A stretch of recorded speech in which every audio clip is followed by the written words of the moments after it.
Olá pessoal, boa tarde. Iniciando o comentário de fechamento desta terça-feira, dia 23 de fevereiro de 2016. Aqui com vocês, Fábio Figueiredo trazendo então as movimentações deste pregão, em que Bovespa corrige após ter se aproximado da região de resistência esperada. Coloco as atualizações dentro dos modelos trabalhados, em seguida a gente interage. Quem acompanha ao vivo sabe que pode conversar comigo no chat que fica logo abaixo, e quem acompanha a gravação envia sua mensagem através do YouTube, né? Peço também que se inscrevam no canal para que vocês recebam as atualizações e os materiais que a gente posta frequentemente. Tá legal? Perfeito. Então começo trazendo o primeiro enquadramento do dia, que é a DIR 3. A gente teve três potenciais ativos se enquadrando dentro do modelo. Optamos aí pela DIR 3. Né? Ela toca uma zona de resistência, deixa um candle que está a maior parte dele fora da banda de Bollinger. O LSVI está em 32, ou seja, a uma boa distância dos preços em relação à média. É um trade de retorno à média. Okay? É um trade contra a tendência. Nesse sentido, a operação foi realizada há pouco, venda a R$ 4,16.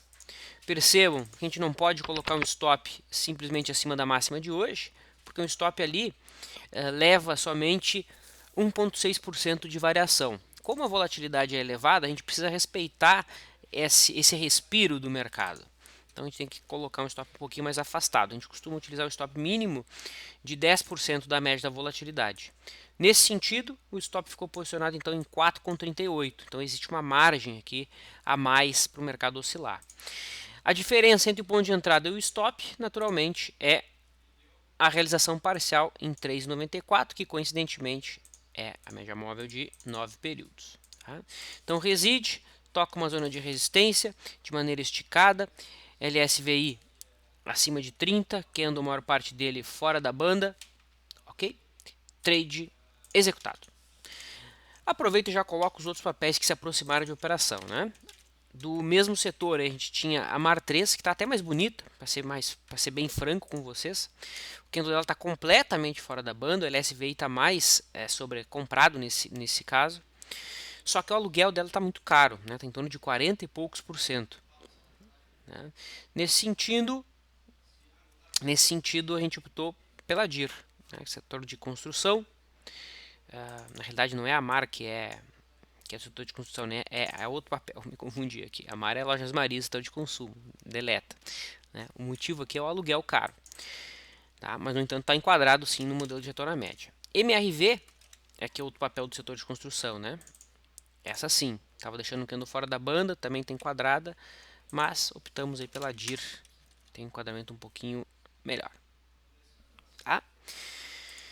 Feito o comentário em relação às operações que se enquadraram, a gente pode falar agora do Ibovespa, né?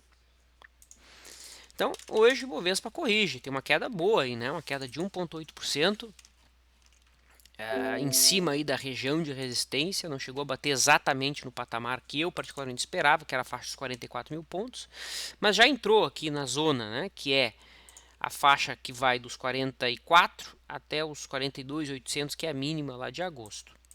Vejo que no semanal ainda tem espaço para o mercado seguir nessa direção, mas a móvel de 21 semanas não foi tocada ainda. Tá? Ou seja, há espaço para continuidade. No entanto, esse candle sugere algum descanso dos preços. Se isso acontecer, média móvel de 9, que está em 41.750, é o objetivo de prazo mais curto. A tendência no diário não está quebrada. A tendência segue sendo de alta, no entanto, a expectativa de curto prazo é correção. Tá?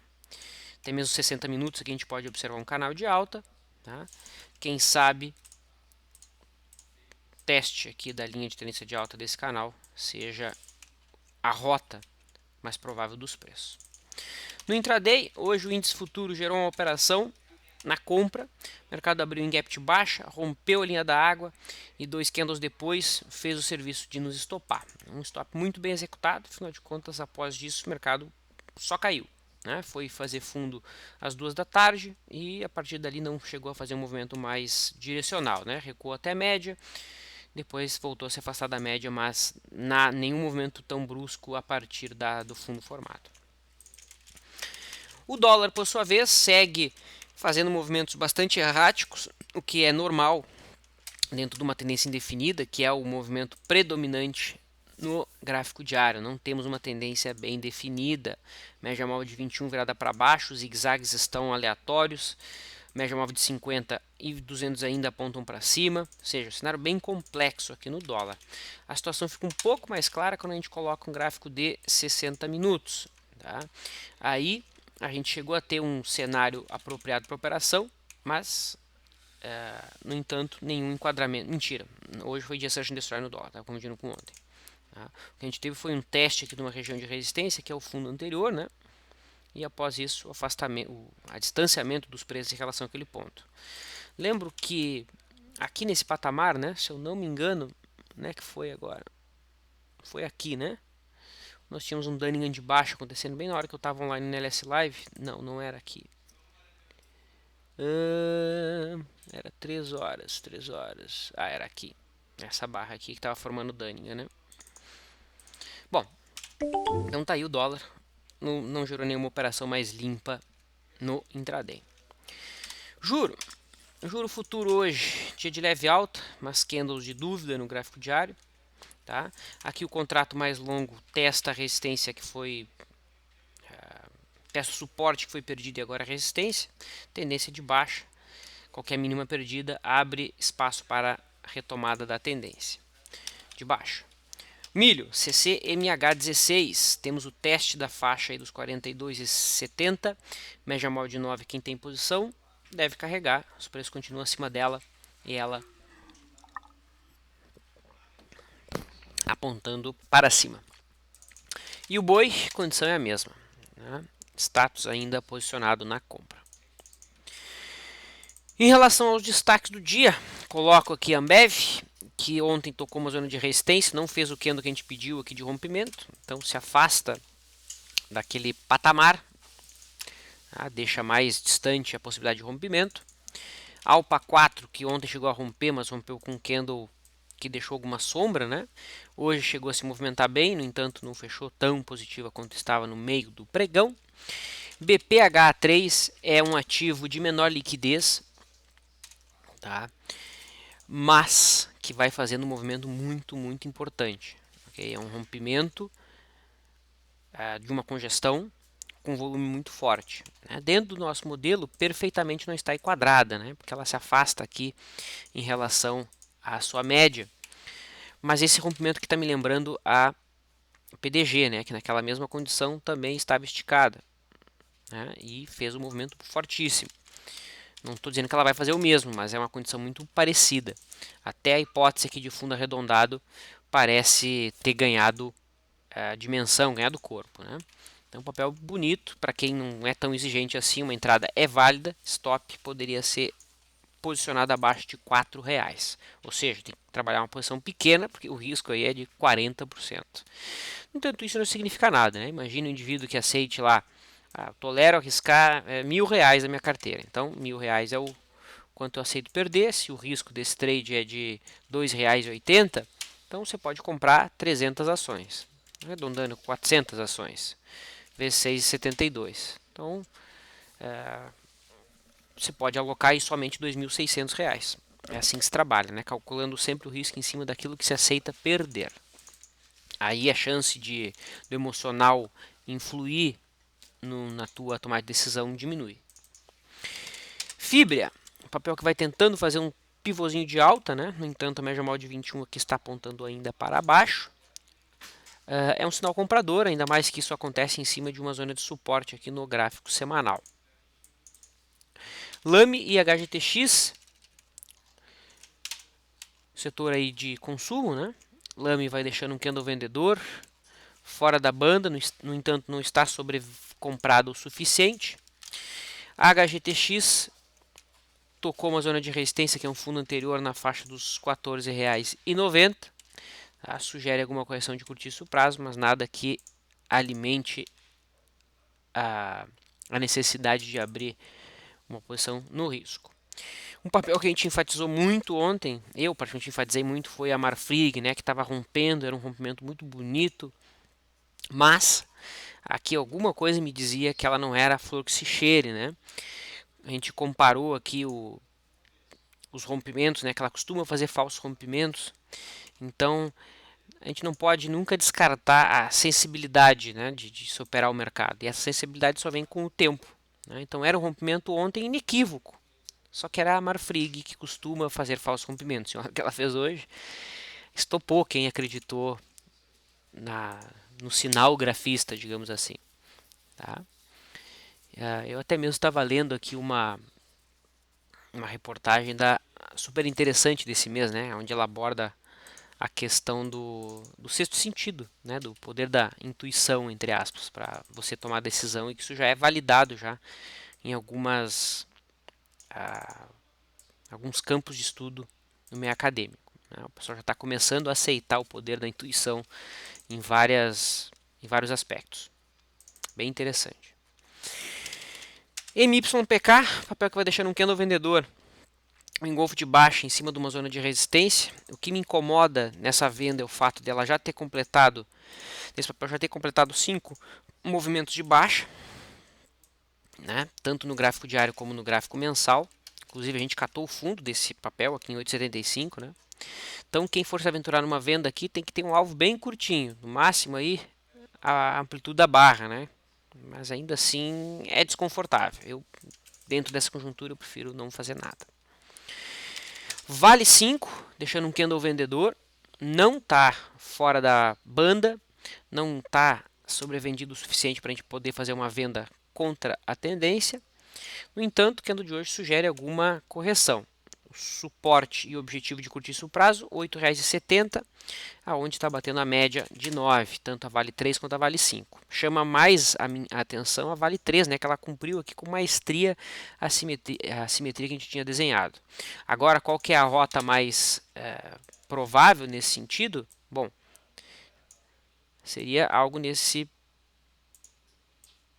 com essa conjuntura, tá? Seria algo assim. Vamos ver se ela faz isso. Essa aqui seria a rota 1 e a rota mais afastada seria o mercado voltar lá para 8,60. Então aqui, não sei se vocês têm observado, eu traço as simetrias e deixo ela e a gente vai acompanhando ela dia a dia ao vivo, né, com os dados reais do mercado sem roubar, né, entre aspas. Petro 4 vai deixando um doji em cima de uma zona de resistência no gráfico diário. Também não vejo venda aqui muito tranquila, né? Porque o objetivo é muito curto, a não ser que você esteja trabalhando com gráficos menores, como 60 minutos. Tanto o Petro 3 quanto o Petro 4 tem a mesma leitura. Tá? O mercado precisa se livrar de verdade aqui dessa resistência para poder abrir essa simetria lá para a zona dos 10,55. Os bancos no dia de hoje operaram em queda, respeitando seus topos anteriores. Aqui o Bradesco, que ontem rompeu o topo anterior, né, foi embora, mas chegou a operar positivo, mas fechou no negativo.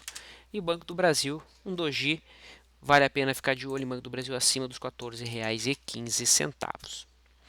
Entendido? Então é isso. Mercado comentado, resumido, a gente pode iniciar a interação. Começo aqui respondendo James. Vlad, Gerdau, GGBR4, está mostrando fraqueza, perdendo a média móvel de 21. Será que irá testar o fundo? Se perder o fundo, vou ter que comprar uma kitnet. Acho que ele está tirando sarro ali com um amigo que se manifestou, né, na polêmica lá do apartamento. Tá? Bom, a Gerdau, primeiramente eu concordo com aquela leitura de retorno à média dos papéis do setor. Eu já tinha colocado uma visão nesse sentido, uma visão já há alguns meses, né? Principalmente da Goal. Ela tinha um cenário de retorno à média aí. E esse mês é que ela vai deixando um candle branco. Tá? Em cima de uma zona de suporte, que é essa faixa aqui dos 98 centavos. Ó. Então a Goal me interessa para uma posição de prazo maior, né? No gráfico mensal. Isso, obviamente, no mês que vem. Tá? Mas, voltando aqui para a tua pergunta, A Gerdau estava aqui no limiar de acionar ou não pivô de alta, né? No dia 17 chegou a violar a máxima do topo anterior, mas não rompeu. E agora ela vai fazendo um sinal um pouquinho desagradável, né? Veja que ela está fazendo um zigue-zague descendente, fazendo aqui que muito, ó, o Cascudo até colocou aqui um pivô de baixa. É um pivô de baixa? É. O problema é que esse pivô de baixa acontece contra a média está subindo. Então isso aumenta a chance desse pivô que ser apenas uma correção ABC, ou seja, um falso pivô, tá? Nesse sentido, eu não faria uma venda aqui em Gerdau, até porque a tendência está indefinida, né? Preço acima da média, zigue-zague descendente, média subindo, tá confuso. Melhor conduta, quem está de fora segue de fora. Prefiro realmente não fazer nada. Então, vamos ver se a gente consegue encontrar uma linhazinha de referência aqui. A impressão que eu tenho é que ela tem uma linha de referência aí sendo tocada. Olha aí. É errado fazer essa leitura? Não, errado não é, né? Não existe errado no mercado. Tampouco certo, né? Então tá aí. É uma possibilidade? É. Né? Então quem opera isso aqui vai esperar amanhã um candle comprador aqui. Se fizer um candle comprador aqui, supera a máxima, toma posição. Não é minha conduta. Né? Eu vou só olhar a Gerdau e estou de olho mesmo na Goal.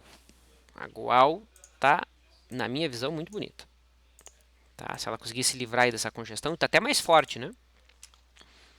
Porque enquanto a Gerdau já fez zigue-zague descendente, a Goal, a minha Gerdau metalúrgica, ainda não fez. Então vale a pena ficar de olho em Goal, na minha visão, acima aí dos 1,50. Muito bem. Marina e o Joselito pede avaliação de Eletropaulo. Belo fechamento em cima da zona de suporte no diário. Estou de olho para uma compra, alvo ousado em R$10. Eletropaulo, Joseco também pediu sobre a mesma. Então, primeiramente, deixa eu limpar esse gráfico aqui.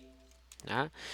A Eletropaulo, que semana passada rompeu aí uma zona de resistência, tá? Que era esse topo aqui na faixa dos 8,45, ó, veja, topo, topo, topo, topo, yay, rompimento do topo. Tá? O que eu não gosto nesse movimento de Eletropaulo? O fato de ela não ter respeitado o topo anterior como suporte. Isso aqui me deixa desconfortável. Tendência sadia, o mercado respeita o topo anterior. Olha só. Aqui nós temos o topo prévio. Rompimento. Na correção, o ideal é que o topo prévio seja respeitado. Tá? Rompeu o topo. Opa, rompeu o topo. Novo topo. Topo respeitado. Olha aí. Isso é uma tendência sadia. Quando o topo anterior é respeitado. Quando ele deixa de ser respeitado, abre-se chance de ou o mercado entrar em tendência indefinida e ficar de lado de maneira errática, ou, óbvio, né, engatar uma nova tendência de baixa. Certo? Então, o ideal é que dentro de tendência de alta, o topo anterior seja respeitado. Então, essa entrada aqui para dentro dessa zona, para baixo dos 8,30, tecnicamente gera desconforto. Eu entendo que para quem opera a média móvel, né? Olha só, os preços estão voltando para cima da média, um candle branco, então amanhã, se superar a máxima, eu vou fazer uma compra. Só que uma leitura mais polida dos preços gera desconforto, tá? Então, não está enquadrado dentro da nossa abordagem, por exemplo. No entanto, eu entendo o teu trade, faz todo sentido. Não dá para dizer que está errado. Já comentamos a Gerdau, Inês. Perdeu volta o time frame ali do vídeo, né?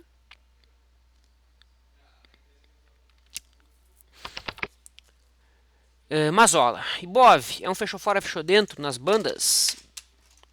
Bom, é um fechou fora, fechou dentro, sim, Mazola. Fechou fora, fechou dentro. Tá? O grande ponto é que os preços não estão sobrecomprados, né? Então diminui a confiabilidade desse fechou fora, fechou dentro. O ideal é que isso esteja associado a um nível de extremo dos preços, que os preços estejam bem distantes da média. Tá? Aí sim fica mais tranquilo trabalhar esse fechou fora, fechou dentro. Tá? Então é um fechou fora, fechou dentro? É. Se quem programou o fechou fora, fechou dentro para ser operado no gráfico diário, amanhã o robô provavelmente vai executar a operação. Quem programou esse fechou fora, fechou dentro com algum filtro de sobrecompra, aí eu acredito que não. Tá? Só para frisar, nos últimos períodos o drive dos mercados tem sido petróleo e minério, mais o petróleo, bom descanso, verdade, concordo contigo.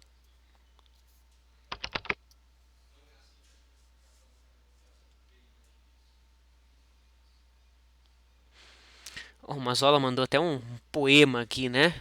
Bem interessante aqui. Sou como você me vê, posso ser leve como uma brisa ou forte como uma ventania, depende de quando e como você me vê passar. Excepcional, adorei essa frase, Mazola. Posso copiar? Vou lembrar de ti aqui que postou a frase da Clarice Lispector. Adorei. Muito boa. Pode avaliar o fechamento de Light BBSC3? Claro, vamos dar uma olhadinha já nas operações que estão em aberto, né? A gente não girou hoje. Então, BRML3, operação em aberto, que do dia 15, já são 6 dias de trade, tem mais 4 de vida. Stop 905, RP 998. Even 3, stop está na mínima de hoje. Opa, stop está na mínima de hoje. BBSC3, posição que temos em aberto desde o dia 17. A realização parcial está em 26,30. 26,30. O cenário segue positivo em BBSC3. Ok? Os zigue-zagues seguem ascendentes. Média móvel de 21 subindo. Light 3, idem. Tá? O rompimento aqui do dia 17 continua válido. A Light tem RP em 10,10. Ok? E o stop da Light fica aqui embaixo, é isso? Light stop 844. Não, fica abaixo da mínima do candle que rompeu. E Braskem, que é o outro trade, né? A gente fez uma compra aqui no dia 18. Parece que essa linha aqui de referência se mostrou presente, né? Olha aí, o mercado está com dificuldade de se livrar dela. Foi feita só uma posição aqui, existe a possibilidade de uma nova posição nos próximos pregões.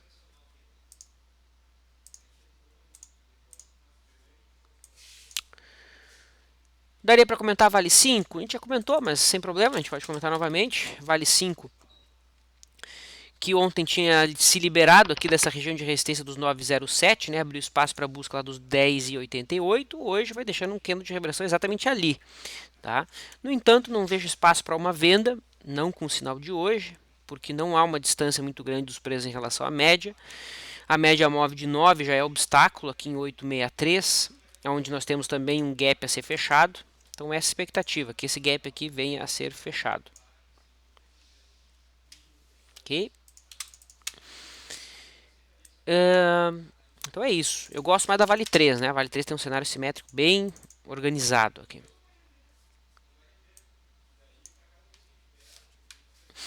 Não seria interessante analisar as commodities, diz a Mariana? Seria interessante sim, quem sabe a gente pode incluir na nossa rotina.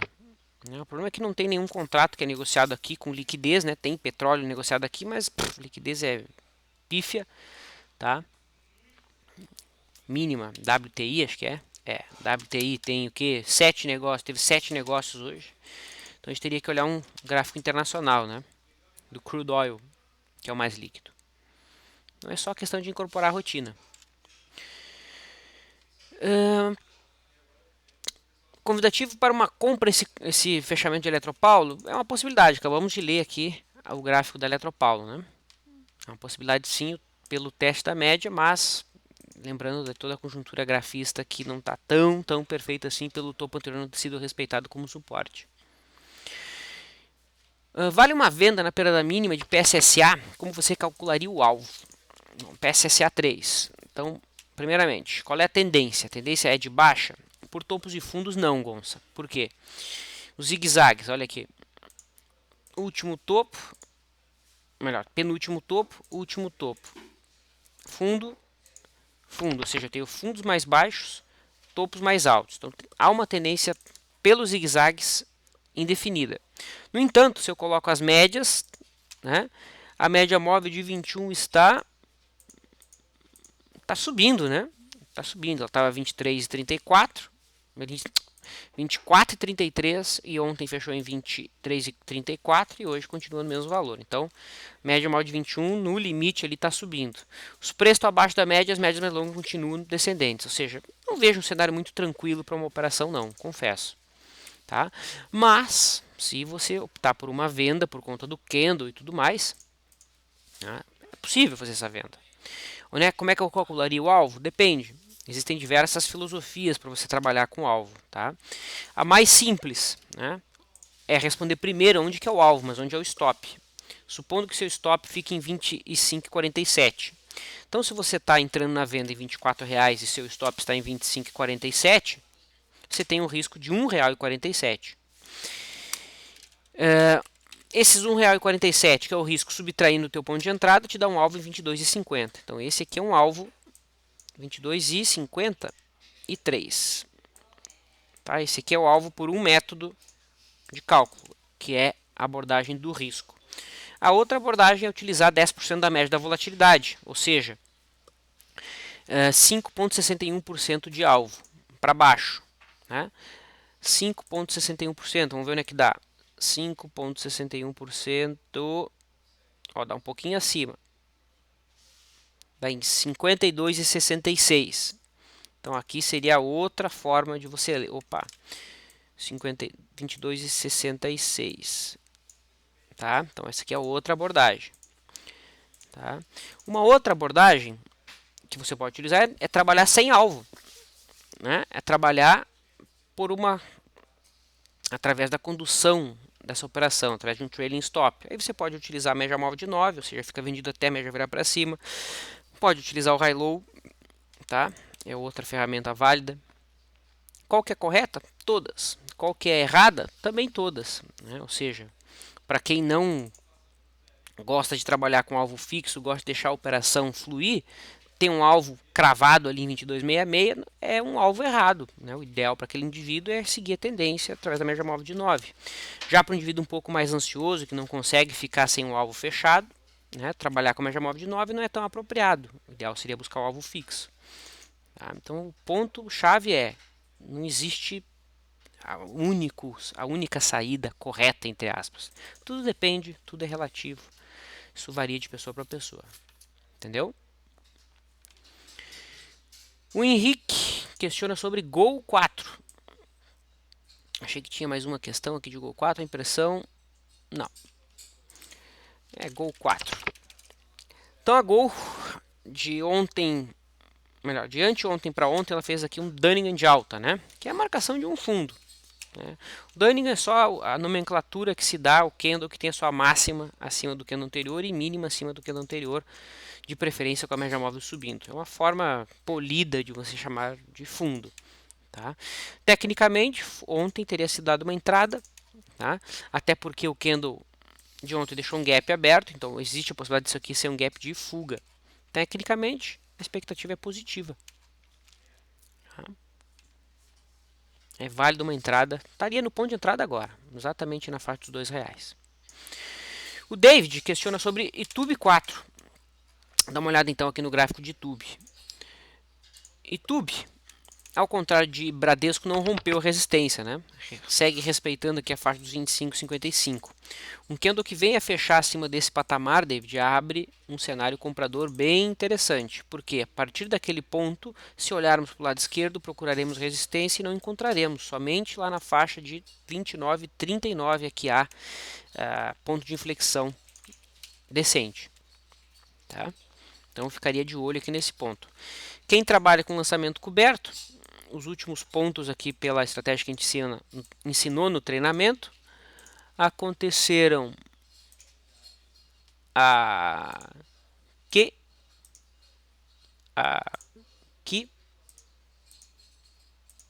onde mais? Aqui, aqui, aqui e deixa eu ver, a média já estava subindo, a média já estava subindo. Então aqui não houve. Então esses foram os últimos pontos aí de lançamento coberto, né? O ideal sempre é lançar uma parte, nunca lançar toda a posição. Então lançou aqui, no dia seguinte o mercado subiu e continuou dando venda, recompra a posição que está aqui e lança para cá. Né? E assim vai fazer, vai costurando a sua operação aos poucos, sem tentar encontrar topo. Tá? O grande erro de quem lança coberto é tentar vender toda a posição no único ponto. Aí o mercado continua a subir, você fica vendido em opções e aquela opção começa a entrar para dentro do dinheiro.